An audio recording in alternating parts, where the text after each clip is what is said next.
Princess Yashodhara was sitting restlessly in her chambers in the grand palace of Kapilvastu. Her attendants had informed her that Prince Siddhartha, her husband, was back in the city of Kapilvastu and was begging for food in the city. It was now 7 years since Siddhartha has left her sleeping immediately after the birth of his son Rahul. He left without even bidding farewell to his charming wife, leaving her alone, all by herself, to take care of the newborn child. She wanted to see her husband once again and wanted to know how he looked now after having attained the supreme enlightenment. Prince Siddhartha was now Buddha. She went to the terrace of the palace and she could see Buddha on his arms round along with thousands of ascetics in a saffron robe. His body was shining like gold and he was slowly walking on the streets of Kapilvastu with his arms bowed. There was huge crowd everywhere, on the street, on the terrace, and even on the windows of the houses to see the former prince of the kingdom who was begging in the streets of the capital city. She returned inside her chambers with intense feelings. Yashodhara was the daughter of King Supabuddha, a Kolya king. She got married to Prince Siddhartha of Kapilvastu when she was 16 years of age. 7 years back, Siddhartha has left her on a full moon night in search of supreme truth. She woke up at night with strange uneasiness and after not finding her husband on the bed, called for the crown prince. Siddhartha was nowhere to be found. She wept endlessly and lamented her attendants for letting him go.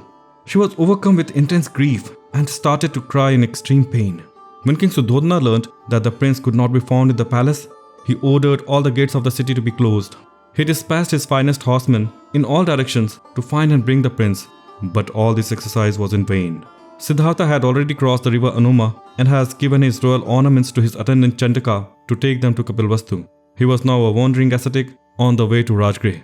After some time, Chandaka, the attendant of Buddha, and his horse Kantaka appeared from the main gate of the city.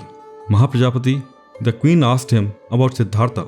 In reply, Chandaka gave her the jewels and gold ornaments of Siddhartha and told her that the crown prince has renounced the world in search of ultimate truth and he was now an ascetic. Mahaprajapati looked at those ornaments and went out from the palace.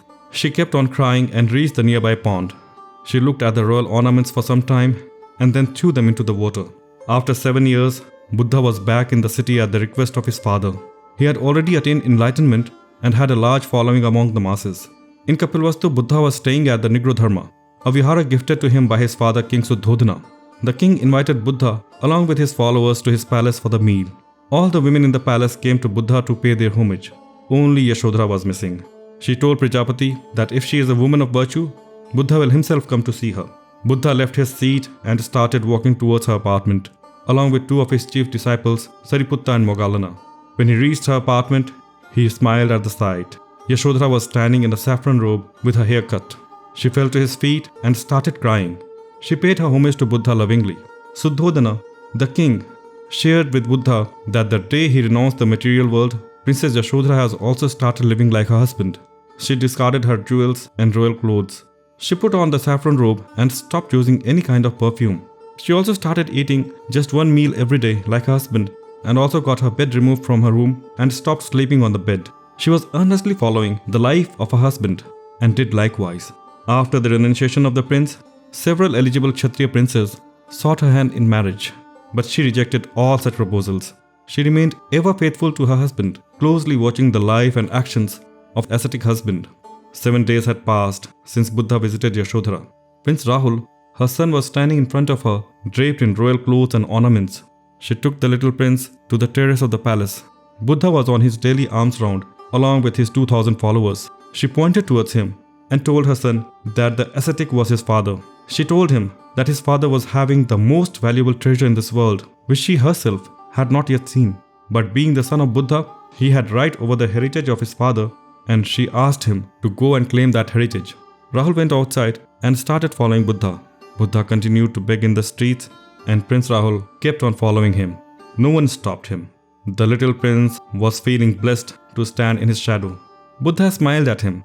Rahul told Buddha that his mother has told him that his father has got the most valuable treasure in this world, and he asked his father for his heritage. They had now reached Nigrodharma. Buddha smiled again and told his disciple Sariputta that the young prince was asking for his inheritance. Buddha said that it is worthless to give the prince the inheritance of the kingdom or any kind of treasure that is perishable.